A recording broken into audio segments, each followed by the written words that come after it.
जय Hind officers, welcome to write for means. I hope you all are doing well. आज हम case study जो है वो सोल्व करने वाले हैं। रिसेंटली 2025 में GS4 का जो एग्जाम हुआ है उसमें क्वेश्चन नंबर जो 8 है केस स्टडी वो सोल्व करने वाले हैं। इससे पहले हमने जो है क्वेश्चन नंबर 7 वो डिस्कस कर लिया है, वो भी केस स्टडी था।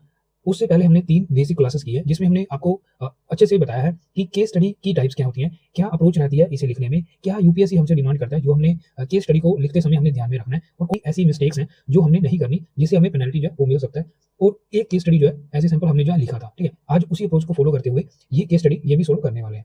सबसे पहला स्टेप हमने क्या बताया था, जब भी हमने केस स्टडी सोल्व करना है तो सबसे पहले हमने केस पढ़ने से पहले उसके क्या क्वेश्चंस पूछे गए हैं उसके ऊपर एक नजर जो है वो लगानी है। ठीक है, इस केस स्टडी में जो 3 क्वेश्चन जो है वो पूछे गए हैं हमें पता है क्योंकि 250 में पूछा गया है तो उस हिसाब से हम जो है इन्हें डिवाइड करने वाले हैं। क्वेश्चन नंबर ए रीड करते हैं। Can deforestation be ethically justified in pursuit of social welfare objective like housing for homeless. ठीक है, ये फर्स्ट क्वेश्चन है, इसे हम आंसर करेंगे, देखेंगे कैसे आंसर करेंगे। सेकंड क्वेश्चन रीड करते हैं। What are the socio economic, administrative and ethical challenges in balancing environmental conservation with human development. Question पढ़ते ही हमें ये समझ में आ रहा है कि ये जो केस स्टडी होने वाला है ये कहीं ना कहीं डिफोरेस्टेशन वर्सेस जो वेलफेयर है उसके रिलेटेड होने वाला है। ठीक है, तो क्वेश्चन क्या है, what are the socio economic, administrative and ethical challenges in balancing environmental conservation with human development. यहाँ पे अपने एक जो है वर्ड यहाँ पे आपने ध्यान देना है, यहाँ पे लिखा है एथिकल चैलेंजेस। हम हमारी जो बेसिक अप्रोच रहता है जिसमें हमने आपको बेसिक स्ट्रक्चर बताया था, जिसमें हम इंट्रोडक्शन से स्टार्ट करेंगे, फिर स्टेक होल्डर लिखेंगे, फिर जो एथिकल डायलेमास लिखेंगे। ठीक है, एथिकल डायलेमास, एथिकल इश्यूज, ठीक है, हम वो भी कहते हैं उन्हें, वो लिखते हैं क्योंकि इसमें इस केस स्टडी में उसने एथिकल चैलेंजेस सेकंड पार्ट में पूछे हैं। ठीक है, तो हम वहां पे जो एथिकल डायलेमास है वो नहीं दिखाएंगे, इस पार्ट में एथिकल चैलेंजेस में एथिकल डायलेमास लिखेंगे और क्या एथिकल जो चैलेंजेस हैं वो बताएंगे। ठीक है, तो यहाँ से हम जो है अपने वर्ड्स जो है उन्हें सेव करने वाले हैं ताकि हमारा जो रिपीटेशन वर्ड्स की जो रिपीटेशन है वो ना हो सके। ठीक है, और हम विद इन जो डिफाइन लिमिट है 250 वर्ड में विद इन गिवन स्पेस हम जो है उसे लिखें। ठीक है, तो यहाँ से हमें जो है इसीलिए ही क्वेश्चन जो पढ़ने क्यों जरूरी है, हमने आपको इसीलिए ही पहला स्टेप ये बताया था।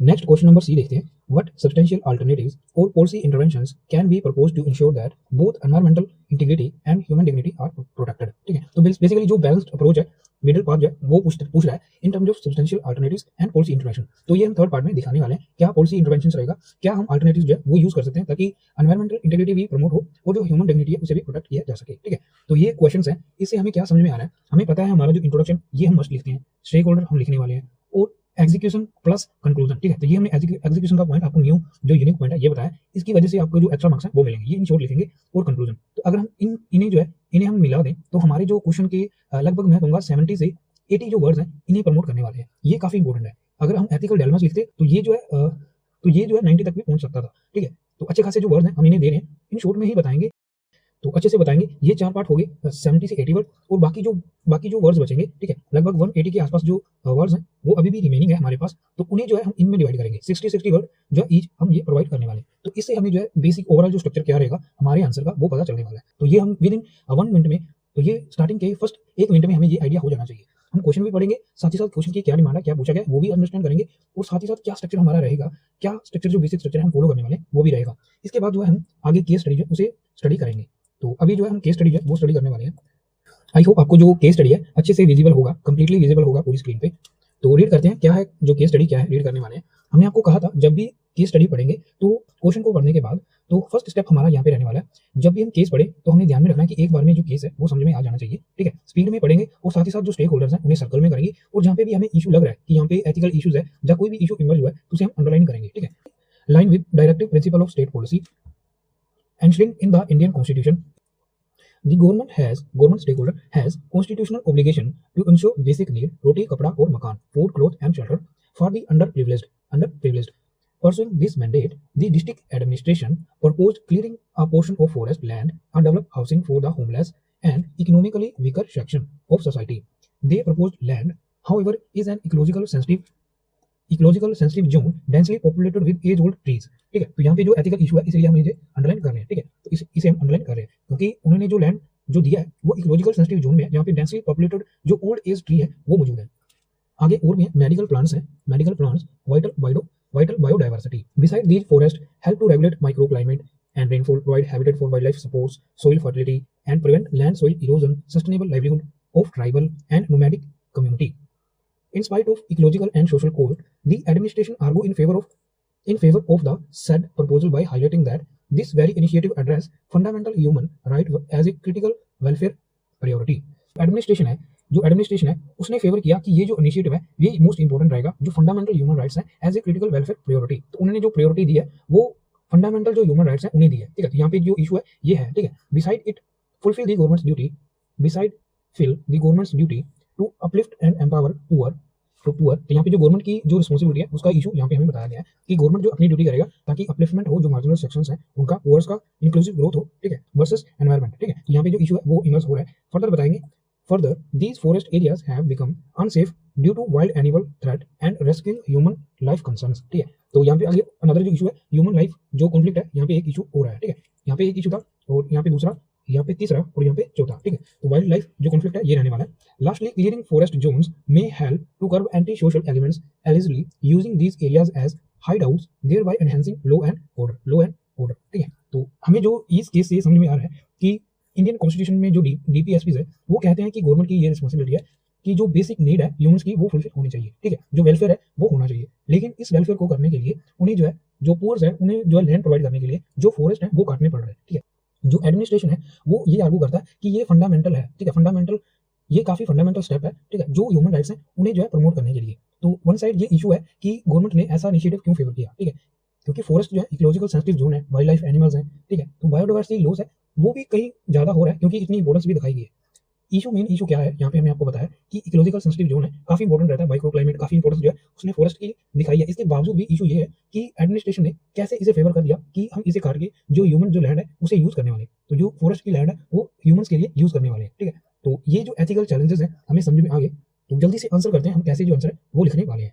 तो हमें पता है क्योंकि ये केस स्टडी जो है फर्स्ट लाइन में ये मेंशन कर दिया था कि डीपीएसपी से रिलेटेड है, कॉन्स्टिट्यूशन से रिलेटेड है, तो वहीं से स्टार्ट करेंगे। लिखेंगे लिखेंगे द इंट्रोडक्शन, लिखेंगे the constitution direct the constitution direct directs the state to to secure to secure welfare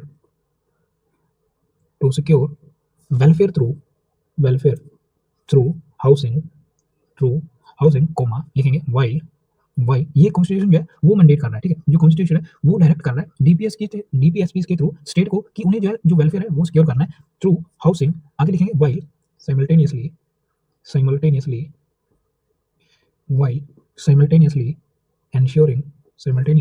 ensuring environmental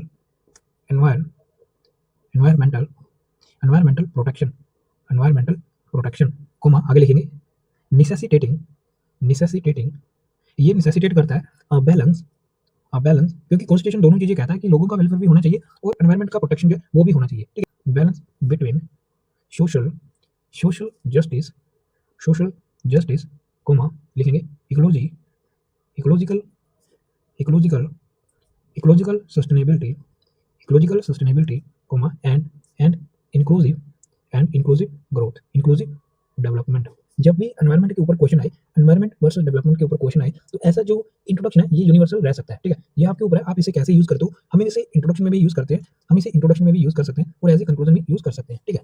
तो अभी जो कीवर्ड्स हैं अंडरलाइन कर देते हैं। द कॉन्स्टिट्यूशन जो है कॉन्स्टिट्यूशन बॉक्स में करेंगे, to secure welfare through housing simultaneously ensuring environmental protection, keyword underline करेंगे। नेसेसिटेटिंग बैलेंस को अंडरलाइन करेंगे। Social justice, ecological sustainability and inclusive development. तो इन जो कीवर्ड्स हैं हम इसे अंडरलाइन करेंगे। नेक्स्ट जो स्टेक होल्डर्स हैं वो लिखेंगे स्टेक होल्डर्स। यहाँ पे बताएंगे स्टेक होल्डर्स क्या है, लिखेंगे, ठीक है। स्टेक होल्डर्स क्या है जो केस स्टडी में इन्वॉल्व है वो बताने वाले हैं। यहाँ पे लिखेंगे फर्स्ट जो लिखेंगे होमलेस एंड इकोनॉमिकल जो वीकर सेक्शन है वो, ठीक है। लिखेंगे फुल फॉर्म लिखेंगे इकोनॉमिकली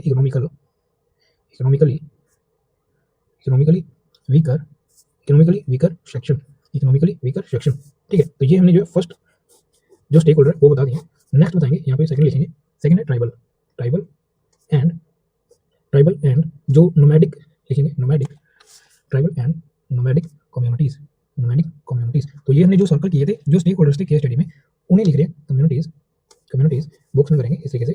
नेक्स्ट जो थर्ड है वो बताएंगे, लिखेंगे यहाँ पे लिखेंगे 1 2, वैसे तो दो है इकट्ठे लिख रहे हैं, वैसे तो डबल हम इकट्ठे लिखने की कोशिश कर रहे हैं, लेकिन फिर भी हम जो है बताएंगे जितने पॉसिबल हो पाए उतने बताएंगे। लिखेंगे थर्ड लिखेंगे वाइल्ड लाइफ एंड बायोडाइवर्सिटी। तो वाइल्ड लाइफ एंड बायोडाइवर्सिटी ये भी स्टेक होल्डर रहने वाला है, ये भी लिखेंगे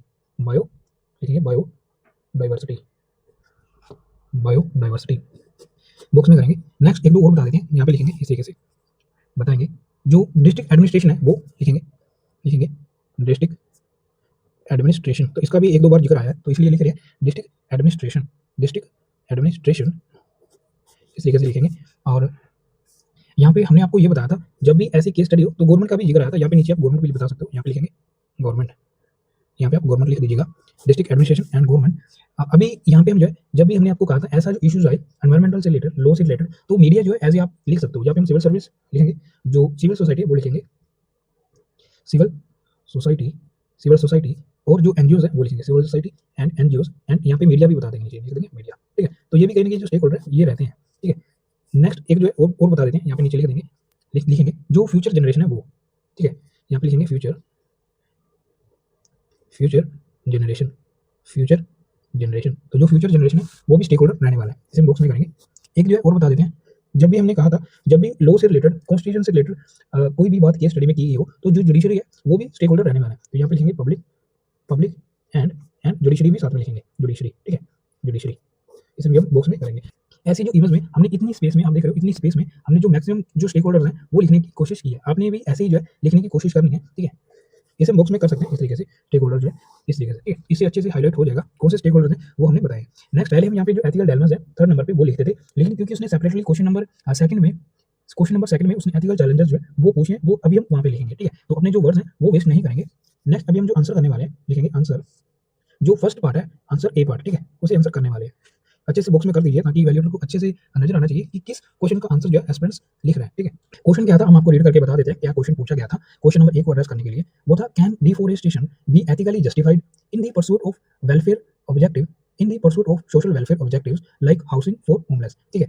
तो जो उसने कहा था कि जो डिफोरेस्टेशन है वो एथिकली जस्टिफाई है या नहीं, यहाँ पे हम हेडिंग दे सकते हैं,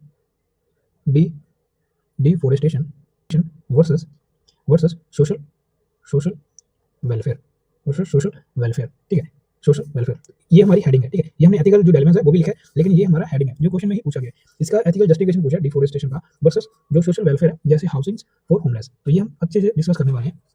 पहले हम लिखेंगे जो आर्गुमेंट इन फेवर में वो लिखेंगे in favour, argument in favour, ठीक है, अंडरलाइन करेंगे। पॉइंट में लिखेंगे, फर्स्ट जो पॉइंट है वो लिखेंगे एंश्योर, ये क्या करेगा, एंश्योर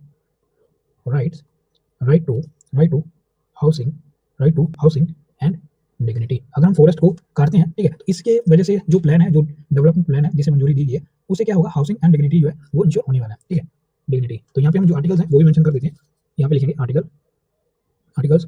जो एस्पेरेंट्स है हमने देखा है, टॉपर्स की कॉपी में भी देखा है कि वो शॉर्ट फॉर्म यूज करते हैं, एआरटी लिख देते हैं, लेकिन हम जो ऐसी जो अवॉइड करेंगे, ऐसी जो शॉर्ट फॉर्म है कॉन्स्टिट्यूशन की वो यूज नहीं करने वाले, ठीक है। हम जो अच्छे से लिखेंगे 39, 41 और 47, 39, 41, 47, इसमें अच्छे से बताया गया, इनमें अच्छे से बताया गया कि सोशल वेलफेयर जो है वो इंश्योर होना चाहिए स्टेट जो है उनके द्वारा, ठीक है। तो हमने लिखा है ensure right to home and housing, ensure करने हैं right to housing and dignity. तो आर्टिकल 39, 41, 47 ये इंपॉर्टेंट है और ये डीपीएसपी में मेंशन की गई है। नेक्स्ट लिखेंगे प्रमोट करना चाहिए, promote social justice and reduces inequality, और ये इनइक्वालिटी है उसे रिड्यूस करने वाला है, ठीक है। अगर फॉरेस्ट काट के लोगों का घर बन रहा है, तो उसकी वजह से जो सोशल जस्टिस है वो होने वाला है और इनइक्वालिटी जो कहीं ना कहीं वो रिड्यूस होगा, ठीक है।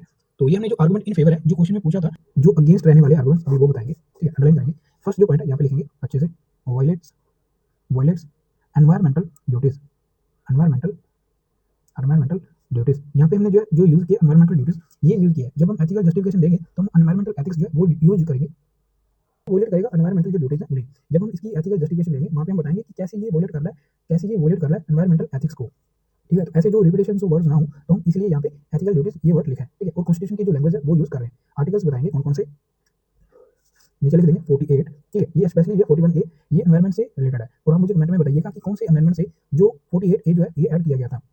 नेक्स्ट लिखेंगे 51A, 51 का जो ए है, जो फंडामेंटल ड्यूटी है उसके बारे में भी हमने यहाँ पे बता दिया, ठीक है। जो फंडामेंटल ड्यूटी है आप वो भी लिख सकते हो क्योंकि कॉन्स्टिट्यूशन की बात हो रही है, तो यहाँ पे हमें जो है आर्टिकल जो है उनके साथ बैक करके लिखना है। नेक्स्ट जो पॉइंट है वो लिखेंगे 3 पॉइंट लिखेंगे इरिवर्सिबल बायोडाइवर्सिटी, क्योंकि बायोडाइवर्सिटी लॉस होने वाला है तो बायोडाइवर्सिटी इरिवर्सिबल लॉस रहेगा यहाँ, क्योंकि जो इंपॉर्टेंस है वही इशू बन जाएगा, ठीक है। क्योंकि इतना इंपॉर्टेंस उसने बताया था कि इकोलॉजिकल सेंसिटिव जोन है, तो ऐसी जो कंडीशंस है वो हमें देखने को मिलेंगी अगर डिफोरेस्टेशन होता है। तो इरिस्पांसिबल बायोडाइवर्सिटी लॉस होगा, क्लाइमेट जो रिस्क है वो बढ़ेंगे, क्लाइमेट रिस्क, आगे लिखेंगे हार्म्स टू ट्राइबल, ठीक है, कहीं ना कहीं जो ट्राइबल्स हैं जिनका लाइवलीहुड फॉरेस्ट के ऊपर डिपेंड करता है, तो उन्हें भी हार्म पहुंचने वाला है। ऐसे जो शॉर्ट में अपने जो कीवर्ड्स हैं वही यूज करने हैं और उन्हें सेंटेंस में, शॉर्ट सेंटेंस में लिखने की कोशिश है वो करनी है, ठीक है। तो ये जो कीवर्ड्स है उनकी इंपॉर्टेंस रहती है एथिक्स के पेपर में, ऐसे जो कीवर्ड्स हैं उसकी पेपर हर जो एग्जाम है उसमें रहती है। नेक्स्ट एक पॉइंट और लिखेंगे, एक पॉइंट और लिखेंगे, लिखेंगे fails, fail inter, fail intergenerational, intergenerational equity, inter fail intergenerational equity, equity comma लिखेंगे violate and violates intrinsic value, intrinsic जो कीवर्ड है हमने यूज किया intrinsic value, value of nature, intrinsic value of nature, intrinsic जो SM box में करेंगे, काफी बढ़िया वर्ड है, intrinsic value of nature.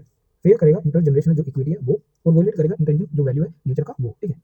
Next अभी हमने जो 3 पॉइंट बताए इसे हम एथिकली कैसे ये जस्टिफाई नहीं है कि डिफॉरेस्टेशन होना चाहिए और लोगों का वेलफेयर होना चाहिए, तो अभी हम उसे जो है काउंटर करने वाले हैं। यहाँ पे लिखेंगे, अभी हम जो कंक्लूजन है वो लिखेंगे, यहाँ पे हम चाहे तो लिख भी सकते हो कंक्लूजन। हमारा जो कंक्लूजन है, हमारा जो स्टेप है, हमारी जो इनसाइट है वो क्या है वो हम बताने वाले हैं।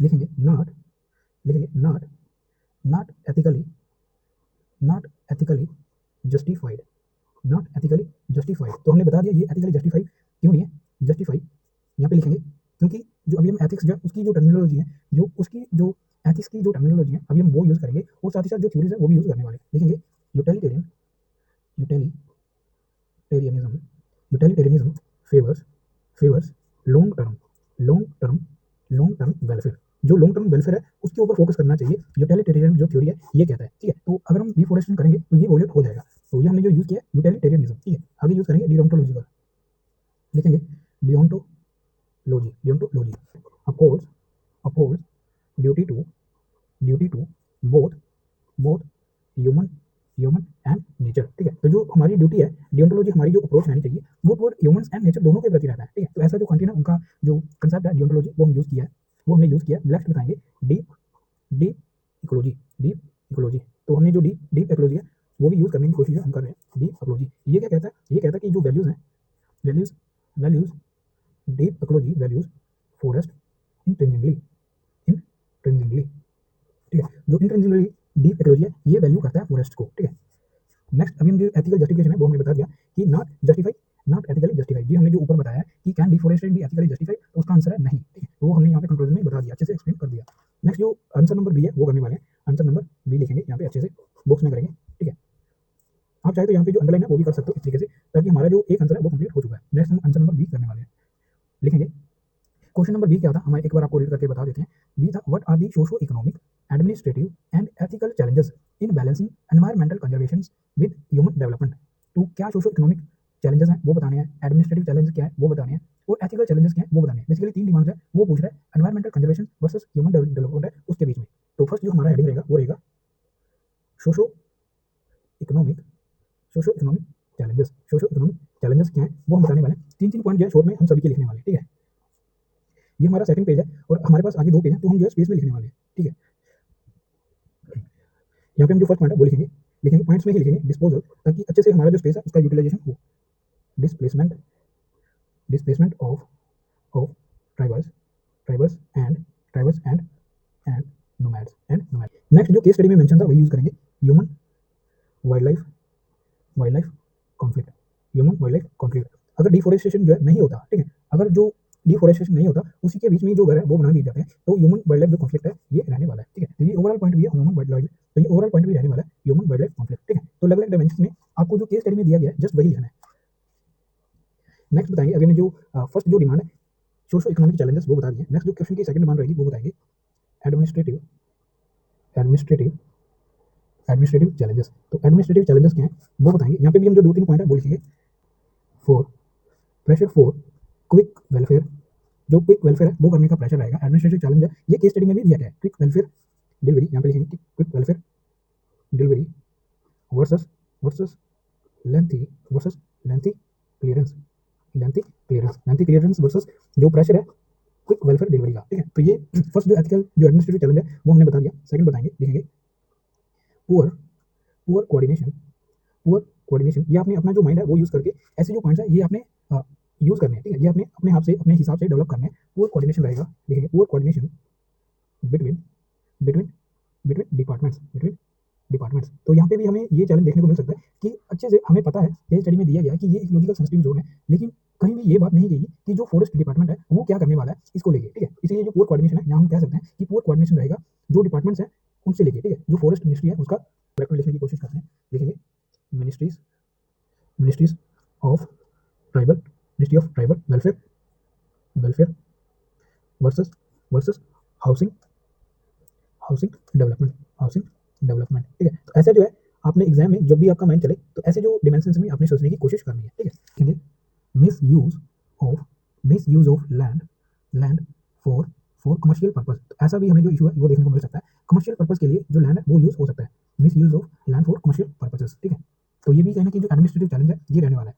नेक्स्ट जो एथिकल चैलेंजेस है वो क्या है, लिखेंगे जो थर्ड डिमांड है, लिखेंगे थर्ड एथिकल चैलेंजेस।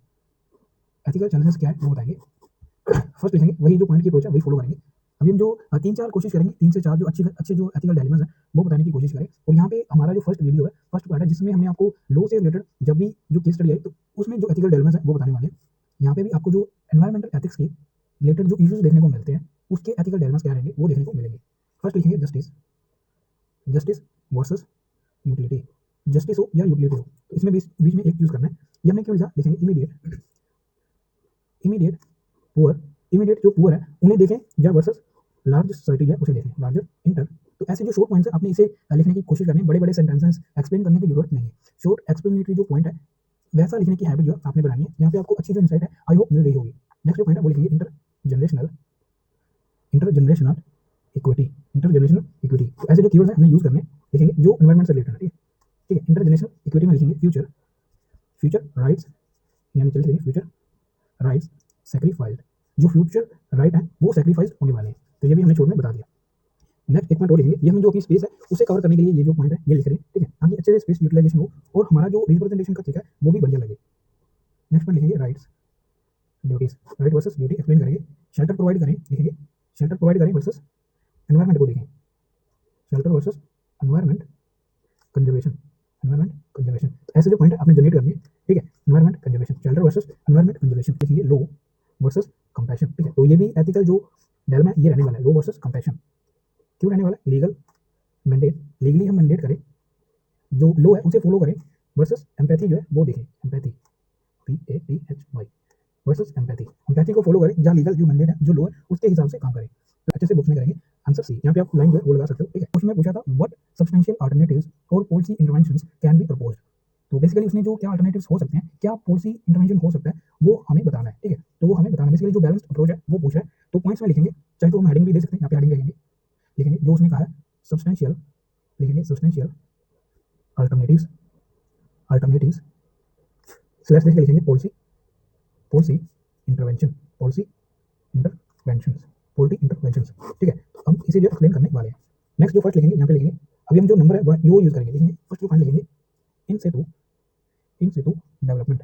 तो इन सेतु जो डेवलपमेंट है वो होना चाहिए, एलेबोरेट करेंगे क्या, ठीक है। अभी यहाँ पे जो एलेबोरेटिव पॉइंट है, अभी यहाँ पे हमें जो एलेबोरेशन की जरूरत पड़ने वाली है, ठीक है। ये अपग्रेड, अपग्रेड बेसिकली ये सजेशंस हैं, अपग्रेड करेंगे जो स्लम्स है उन्हें, slums use vacant vacant government, vacant government land, ठीक है। तो यहाँ पे जो गवर्नमेंट है आपने फुल लिखना है, शॉर्ट फॉर्म यूज नहीं करनी, गवर्नमेंट गवर्नमेंट लैंड, ठीक है। खास करके एसएस के पेपर में आपने जो शॉर्ट फॉर्म है वो बिल्कुल भी यूज नहीं करना, वेकेंट करें जो वेकेंट गवर्नमेंट लैंड है उसका अच्छे से यूटिलाइजेशन वो होना चाहिए। यहाँ पे मैं एग्जाम्पल लिखेंगे पीएम जो आवास योजना है वो पीएम आवास योजना में, ठीक है। तो ऐसे जो एग्जाम्पल आपने याद रखनी है, ठीक है। और ये बेसिक है, जो भी स्कीम न्यूज में चल रहा है उसका कहीं ना कहीं आपके ऊपर जो क्वेश्चन है वो बन के आने वाला है। जो भी स्कीम न्यूज में रहता है उसे आपने कोशिश करना है कहीं ना कहीं आपको अपने आंसर में एग्जीक्यूट करके दिखाना है। जैसे हमने पीएम आवास योजना, ये काफी न्यूज में रहता है और हमने इसका यूज कहाँ किया, एनवायरमेंटल एथिक्स की जो केस स्टडी है उसमें। सेकंड जो पॉइंट है वो लिखेंगे, लिखेंगे vertical, vertical housing, vertical housing, लिखेंगे high high rise, high rise affordable, high rise affordable housing, housing to optimize, optimize optimize land, optimize land है वहाँ पे हम वर्टिकल हाउसिंग जो है वो करेंगे, ठीक है, ताकि जो लैंड का अच्छे से ऑप्टिमाइज जो यूज है वो हो सके, ठीक है। High rise affordable housing to optimise land. Third point लिखेंगे इको, जो वर्ड यूज किया था केस स्टडी में वो यूज करेंगे, eco sensitive, eco sensitive planning. तो हम इको सेंसिटिव जो प्लानिंग है वो करने वाले हैं।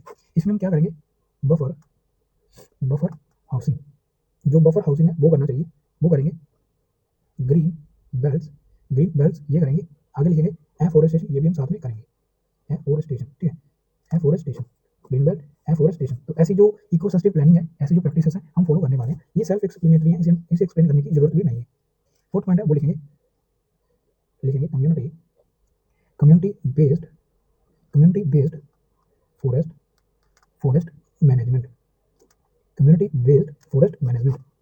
ये क्या है थोड़ा एक्सप्लेन कर देते हैं। इसमें हम क्या करने वाले हैं, इको टूरिज्म, इसे प्रमोट करेंगे, इको टूरिज्म, ठीक है। हम लगभग सभी जो इश्यूज हैं उसे टैकल करने की जो कोशिश है हमारे लास्ट पार्ट में करने की कर रहे हैं, ठीक है। यहाँ पे हम जो ओवरऑल प्लानिंग है, सभी जो स्टेक होल्डर्स हैं उन्हें ध्यान में रख के ये जो पॉइंट्स है ये लिख रहे हैं। इको टूरिज्म ये रहेगा हर्बल कल्टीवेशन, हर्बल कल्टीवेशन, ठीक है।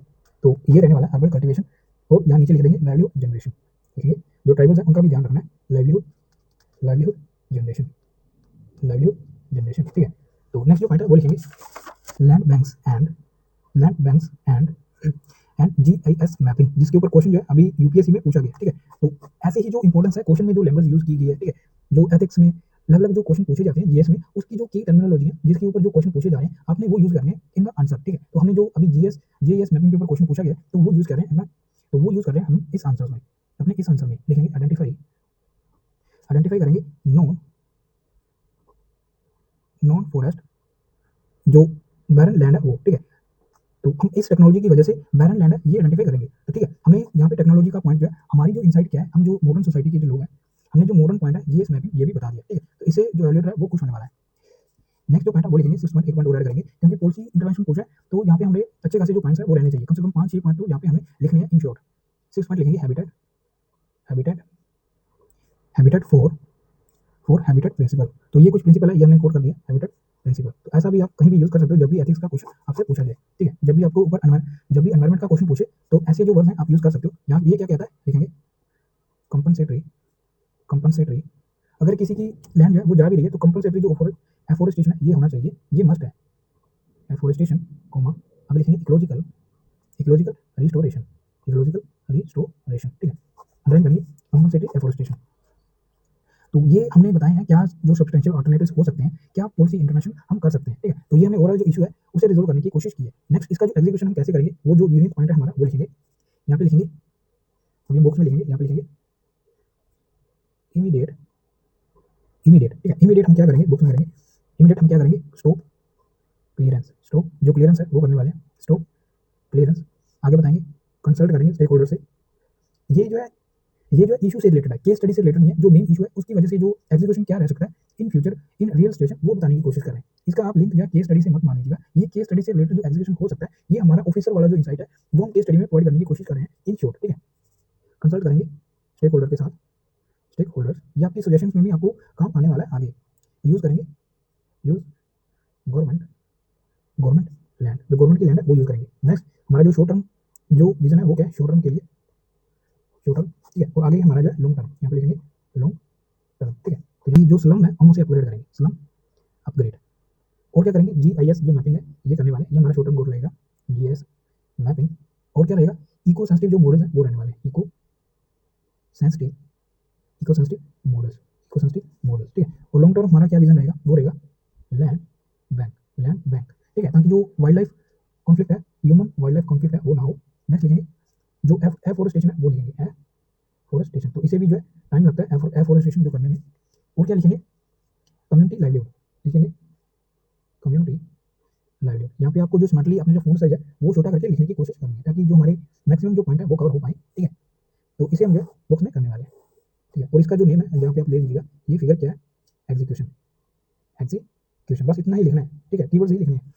तो ये हमने जो अच्छे से एग्जीक्यूशन क्या हुआ ये भी बता दिया। नेक्स्ट अभी यहाँ पे हम जो कंट्रोल करने वाले हैं, तो हमारा ये स्पेस जो खाली रहेगा। हम ऐसा मान के चल रहे हैं कि जो हमारी केस स्टडी की जो शुरुआत होगी वो यहाँ तक होगी, यहाँ पे केस स्टडी जो लिखा होगा हिंदी और इंग्लिश में लिखा होता है, और इतनी जो स्पेस है हमारा फर्स्ट पेज जहाँ पे हम इंट्रोडक्शन और स्टेक होल्डर लिखते हैं वो हमने कवर किया है, ठीक है। तो ये जो स्पेस है हमारी खाली रहने वाली है। कंट्रोल करेंगे, लिखेंगे बैलेंसिंग। चलिए जल्दी से क्विक रिकैप करते हैं हमने क्या लिखा। GS4 का क्वेश्चन नंबर 8 जो केस स्टडी है वो हमने डिस्कस किया, रिसेंटली 2025 में ये पूछा गया। इससे पहले क्वेश्चन नंबर 7 जो केस स्टडी है वो हमने डिस्कस कर लिया था। इंट्रोडक्शन में हमने बताया कि हमारा जो कॉन्स्टिट्यूशन है वो स्टेट को ये डायरेक्ट करता है कि जो वेलफेयर है वो सिक्योर रहना चाहिए, हमने जो हाउसिंग है वो भी प्रोवाइड करना है, साथ ही साथ जो एनवायरमेंटल प्रोटेक्शन है इसे भी ध्यान में रखना है। तो हमें जो सोशल जस्टिस, इकोलॉजिकल सस्टेनेबिलिटी और इंक्लूसिव डेवलपमेंट है इसमें भी जो बैलेंस है वो बनाने की कोशिश करनी है। तो ये हमने जो डीएसपी डीपीएसपी है उसके ही जो जिस्ट है वो बताने की कोशिश की है अपने इंट्रोडक्शन में। क्या स्टेक होल्डर्स हैं वो बताए हैं। होमलेस थे, इकोलॉजिकल वीकर सेक्शन थे, होमलेस थे, इकोनॉमिकल वीकर सेक्शन था, डिस्ट्रिक्ट एडमिनिस्ट्रेशन था, गवर्नमेंट था, ट्राइबल और नोमैडिक जो कम्युनिटीज थी, वाइल्ड लाइफ एंड बायोडाइवर्सिटी। ये भी आपने कहीं ना कहीं ध्यान में रखना है। कभी कभी एस्पिरेंट्स जो है ऐसे पॉइंट भूल जाते हैं। एनवायरमेंट से रिलेटेड क्वेश्चन है, वाइल्ड लाइफ कॉन्फ्लिक्ट दिया गया है, बायोडाइवर्सिटी लॉस हो सकता है, तो ये स्टेक होल्डर मस्ट है, ये आपने लिखना है। सिविल सोसाइटी, एनजीओ, मीडिया, ये हमने अपनी तरफ से लिखना होता है जब भी ऐसे इश्यूज आते हैं तब। फ्यूचर जनरेशन ये रहने वाला है, पब्लिक और जुडिशरी, जब भी एथिक्स का क्वेश्चन हो, जब भी एनवायरमेंट से रिलेटेड, लॉ से रिलेटेड, तो जो जुडिशरी है वो स्टेक होल्डर बनने वाला है। नेक्स्ट क्वेश्चन नंबर 1 जो उसने पूछा था कि डिफोरेस्टेशन हम कर सकते हैं, एथिकली जस्टिफिकेशन पूछ रहा था, तो वेलफेयर के साथ हमने बताया जो फेवर में है कि डिफोरेस्टेशन करेंगे तो क्या फेवर में रहेगा, जो राइट्स हैं हाउसिंग और डिग्निटी ये इंश्योर होगा। आर्टिकल 39, 41, 47 इसमें लिखा गया है कि हमें जो है जो हाउसिंग है और डिग्निटी जो है वो प्रोवाइड करनी है पोर्स लोगों को, ठीक है। प्रमोट करना है सोशल जस्टिस और रिड्यूस करना इनइक्वालिटी को। ऐसे जो पॉइंट है ये फेवर करते हैं कि यस डिफोरेस्टेशन होना चाहिए। उसके बाद आर्गुमेंट अगेंस्ट में हमने बताया कि ये वोलेट करता है एनवायरमेंटल जो ड्यूटीज हैं उन्हें, article 41A, articles 48A, 51AG, ठीक है। तो ये आपने जो है रट लेना, ये एनवायरमेंट से रिलेटेड जो ड्यूटीज है वो है। उसके बाद इरिवर्सिबल जो बायोडाइवर्सिटी लॉस है ये रहेगा, क्लाइमेट रिस्क होने वाला है, तो और जो ट्राइबल्स हैं उनका जो लाइवलीहुड है उनका लॉस होने वाला है। तो ये हमने आर्गुमेंट अगेंस्ट क्या रहेंगे अगर डिफोरेस्टेशन होता है तो वो बताने की कोशिश की है। थर्ड हमने बताया इंटरजेनरेशनल जो इक्विटी है वो फेल हो जाएगा और इंट्रिंसिक जो वैल्यू है वो लॉस्ट होने वाली है, वो वॉलेट होने वाली है नेचर की। कंक्लूजन में हमने बताया कि not ethically justify, not ethically justify हमने 3 जो जस्टिफिकेशन है वो बताए। पहला यूटिलिटेरियनिज्म, दूसरा डियोंटोलॉजिकल, तीसरा डीप इकोलॉजी, ठीक है। यूटिलिटेरियनिज्म ये कहता है कि लॉन्ग टर्म जो वेलफेयर है उसके ऊपर हमें फोकस करना चाहिए। डियोंटोलॉजिकल ये कहता है हमें ह्यूमन और नेचर दोनों के बारे में जो है ये सोचना है। तीसरा डीप इकोलॉजी ये कहता है कि अगर ऐसा होता है तो जो फॉरेस्ट की इंट्रिंसिक जो वैल्यू है वो लॉस होने वाली है। उसके बाद आंसर नंबर बी है, अलग अलग जो डायमेंशंस है वो उसने पूछी थी, सोशो इकोनॉमिक चैलेंजेस क्या रहने वाले हैं। इन शॉर्ट हमने बताया कि डिस्प्लेसमेंट होगा ट्राइबल्स का, नोमैड्स का, लॉस रहने वाला है फॉरेस्ट बेस्ड लाइवलीहुड का, ह्यूमन वाइल्ड लाइफ जो कॉन्फ्लिक्ट है ये होएगा, ठीक है, ये होने वाला है। सेकंड हमने बताया एडमिनिस्ट्रेटिव चैलेंजेस क्या है जो उसने पूछे थे, प्रेशर है क्विक वेलफेयर डिलीवरी का वर्सेस लेंथी क्लियरेंस उसका, और कोऑर्डिनेशन ये रहने वाला है डिपार्टमेंट के बीच में, ministry of tribal welfare versus housing development, ठीक है। मिस यूज ऑफ लैंड रहेगा कमर्शियल पर्पस के लिए, ये भी एडमिनिस्ट्रेटिव चैलेंज जो है ये हो सकता है। और उसने एथिकल चैलेंजेस पूछे थे। फर्स्ट हमने बताया justice versus utility, immediate poor versus large society, intergenerational equity के बारे में हमने बताया, फ्यूचर राइट्स जो है वो इंटरजेनरेशनल इक्विटी के बारे में हमने बताया कि कैसे जो फ्यूचर राइट सेक्रीफाइस होने वाले हैं अगर डिफोरेस्टेशन होता है तो। राइट वर्सेस ड्यूटीज इसमें हमने बताया कि शेल्टर प्रोवाइड करना चाहिए, जो एनवायरमेंटल जो कंजर्वेशन है उसके ऊपर ध्यान देना चाहिए। लॉ वर्सेस कंपैशन में हमने ये बताया कि लीगल मैंडेट्स है उसे फॉलो करूं, जो एम्पैथी जो है toward the weaker section and also the forest, ठीक है, आल्सो दी बायोडाइवर्सिटी। तो ये भी हमारे पास जो ये रहने वाला है, जो एथिकल चैलेंजेस जो रहने वाले हैं। आंसर नंबर सी में उसने पूछा था क्या सब्सटेंशियल अल्टरनेटिव्स हो सकते हैं, क्या पॉलिसी इंटरवेंशन किया जा सकता है।